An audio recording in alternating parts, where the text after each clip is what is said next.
This is where shadow work comes in, that our fragmented souls has brought into the present lifetime unresolved emotional experiences from the past, which invariably meant that we died in a previous lifetime in an intensely emotionally disturbed space.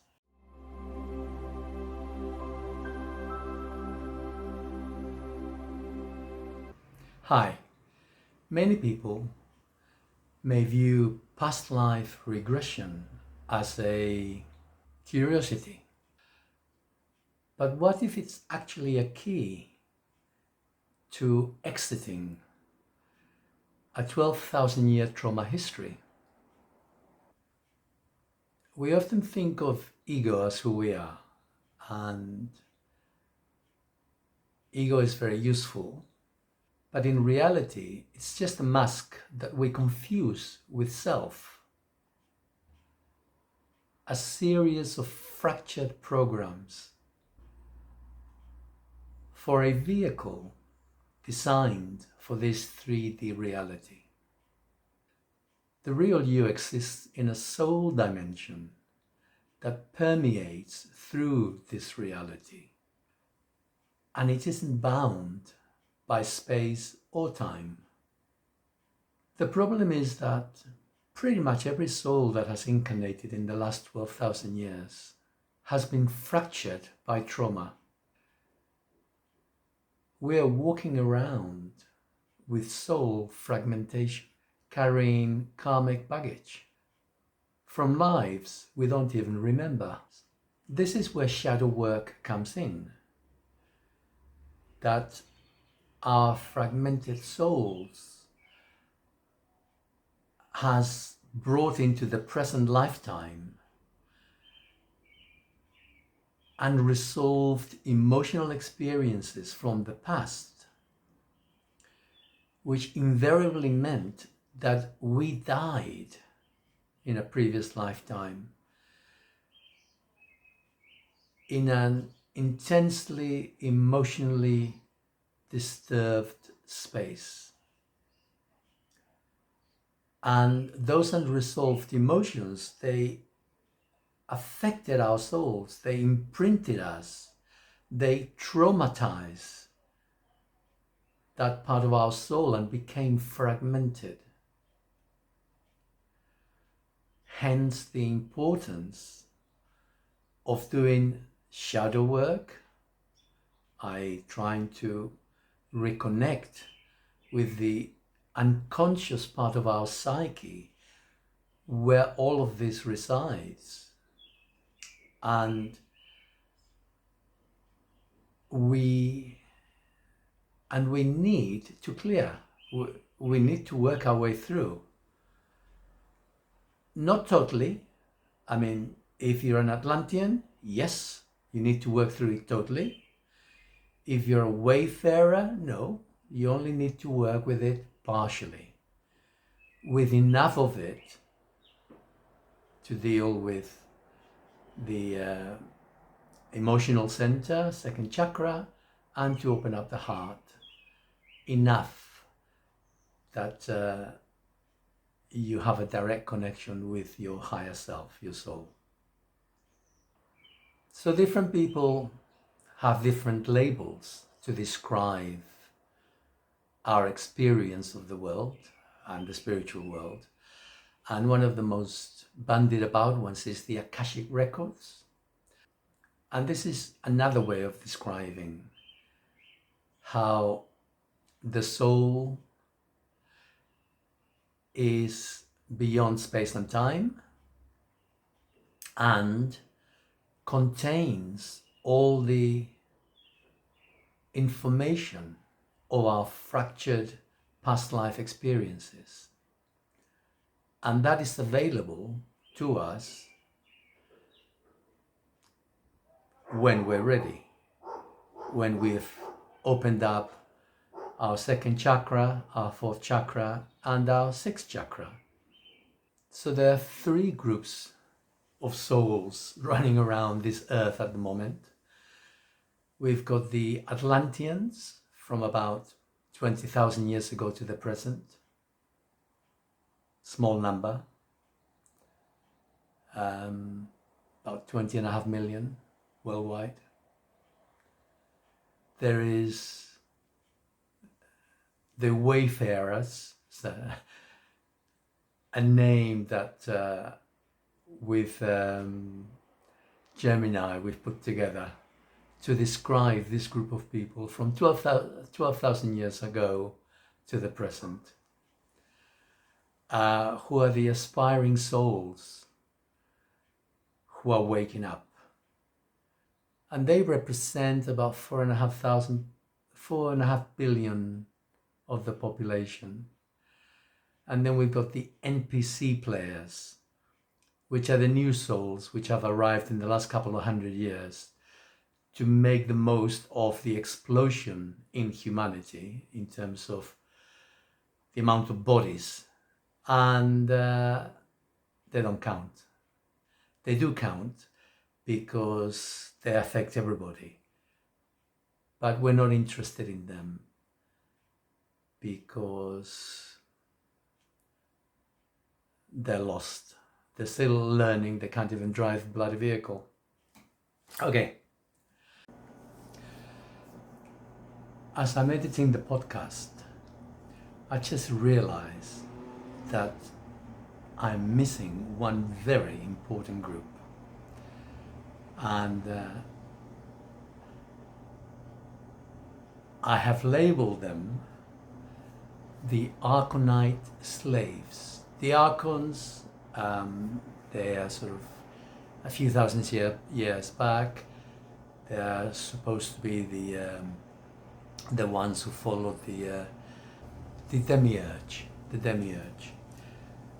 So I think that's an apt description for this small section of the population, which amounts to about 3,250, the Archonite slaves. Why slaves? Because although they're part of the Wayfarer group, as in they have the potential, they're stuck because they have become lost in their senses. Their need for power control has led them to indulge in aspects of life that an ordinary human being would not do. We censor ourselves, we stop such behavior. We can be anything. But there's a part of us that is able to say, actually, no, that is not good. We don't do that. But these people, they don't have that mechanism.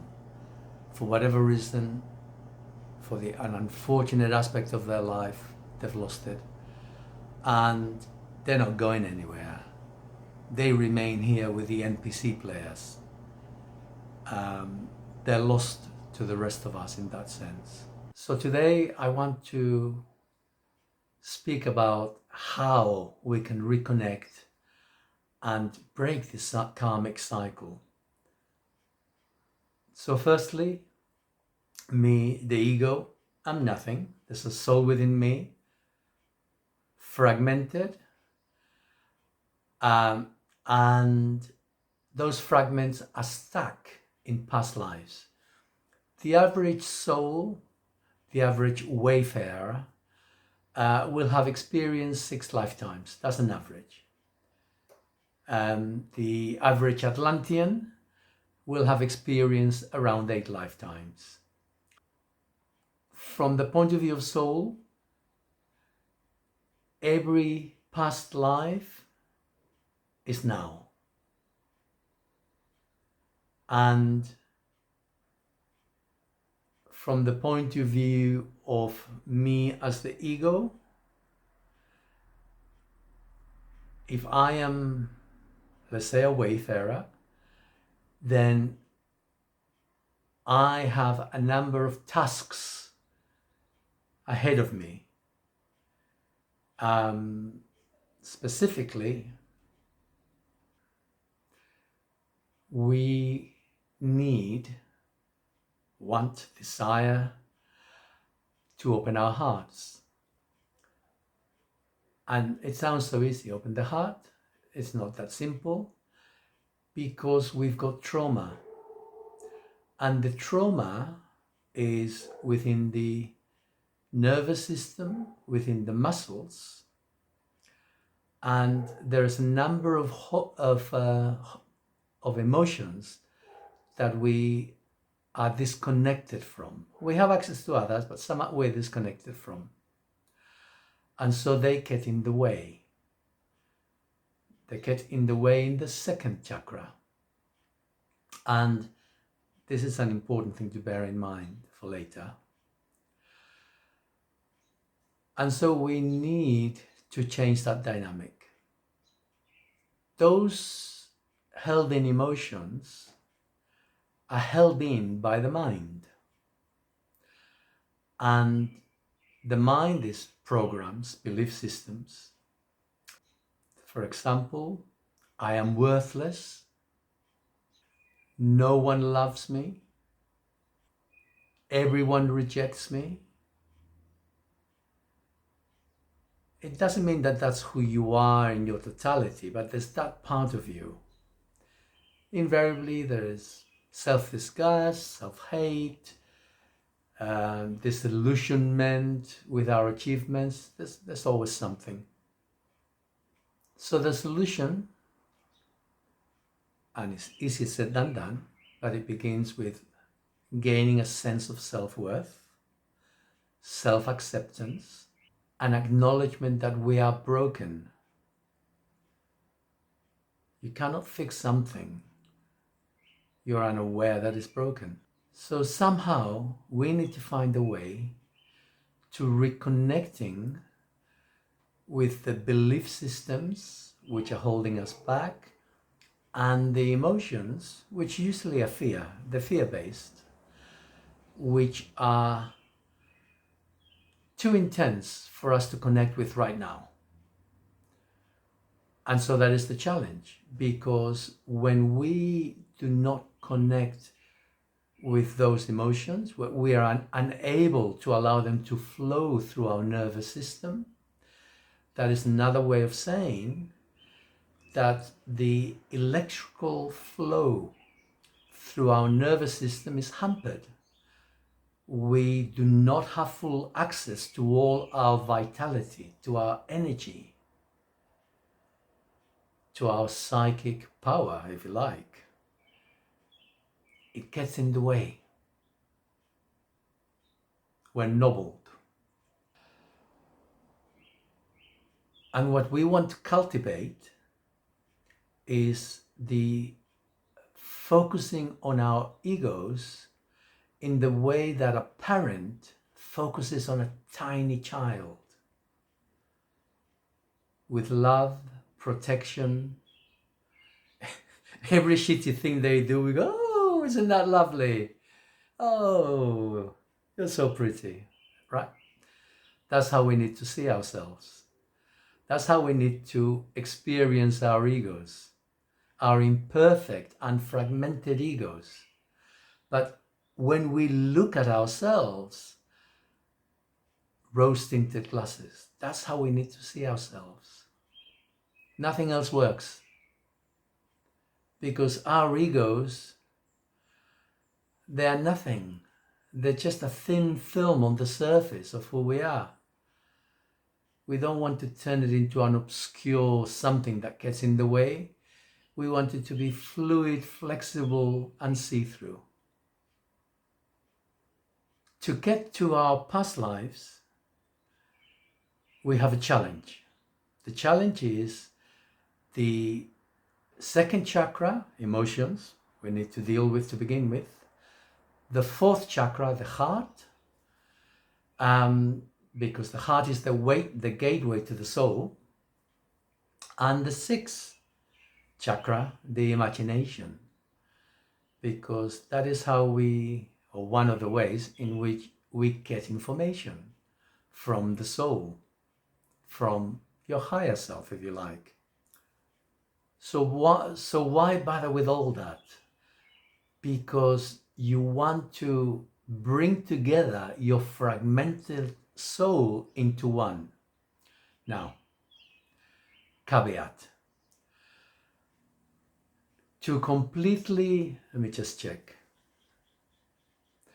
To completely bring together a soul, a fragmented soul, on this planet, in the next 20 odd years, it's only going to happen for Atlantean souls. These are the only ones who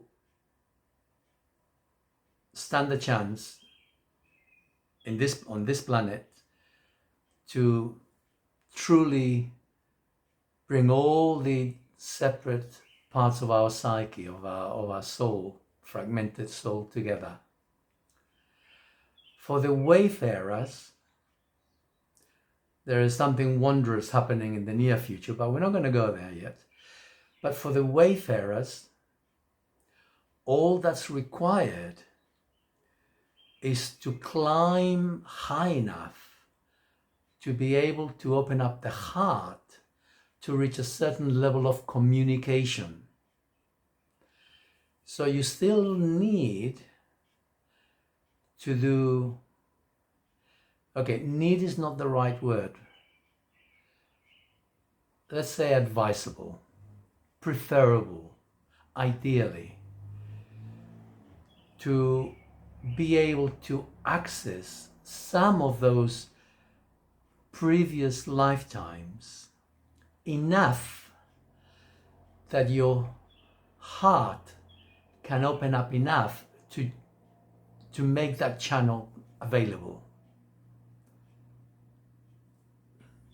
Okay, so it's a bit of a challenge, but you do have some time, and it is a worthwhile challenge because with it comes self-acceptance, sense of self-worth, and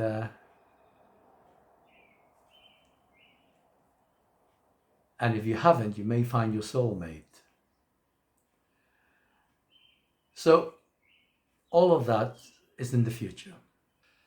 So I've laid out quite a few, for some people, deep principles, and easy enough to scare yourself, or exciting enough that you want to know more. So I've only shared the tip of the iceberg. However, I'm here to answer questions. All you have to do is make a comment, ask a question, and I will answer. I want to answer, because as you ask questions, I become clearer, and you help other people to also become clearer. So, and if you're that way inclined, you might even give me a like and subscribe. Bye for now.